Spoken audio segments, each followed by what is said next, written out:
Éphésiens. Chapitre 6.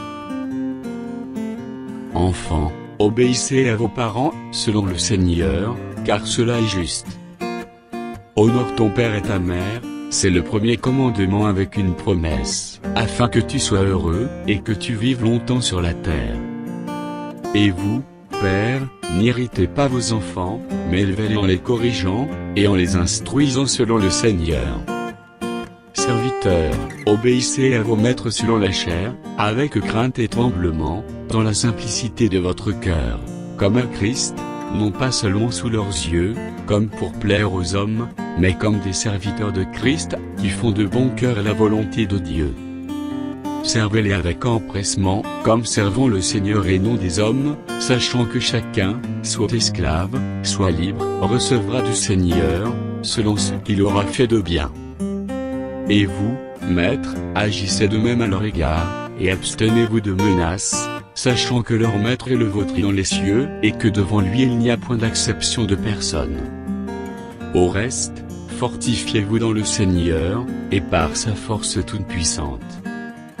Revêtez-vous de toutes les armes de Dieu, afin de pouvoir tenir ferme contre les ruses du diable. Car nous n'avons pas à lutter contre la chair et le sang, mais contre les dominations, contre les autorités, contre les princes de ce monde de ténèbres, contre les esprits méchants dans les lieux célestes. C'est pourquoi, prenez toutes les armes de Dieu, afin de pouvoir résister dans le mauvais jour, et tenir ferme après avoir tout surmonté. Tenez donc ferme, ayez à vos reins la vérité pour ceinture, revêtez la cuirasse de la justice, mettez pour chaussure à vos pieds le zèle, que donne l'évangile de paix.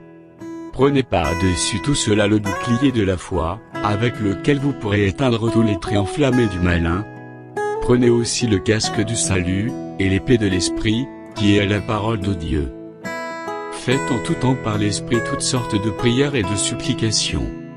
Veillez à cela avec une entière persévérance, et priez pour tous les saints. Priez pour moi, afin qu'il me soit donné, quand j'ouvre la bouche, de faire connaître hardiment et librement le mystère de l'Évangile, pour lequel je suis ambassadeur dans les chaînes, et que j'en parle avec assurance, comme j'ai donc parlé. Afin que vous aussi, vous sachiez ce qui me concerne, ce que je fais, Tychik, le bien-aimé frère et fidèle ministre dans le Seigneur, vous informera de tout.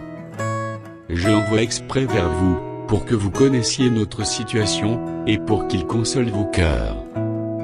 Que la paix et la charité avec la foi, soient donnés aux frères de la part de Dieu le Père, et du Seigneur Jésus-Christ. Que la grâce soit avec tous ceux qui aiment notre Seigneur Jésus-Christ d'un amour inaltérable.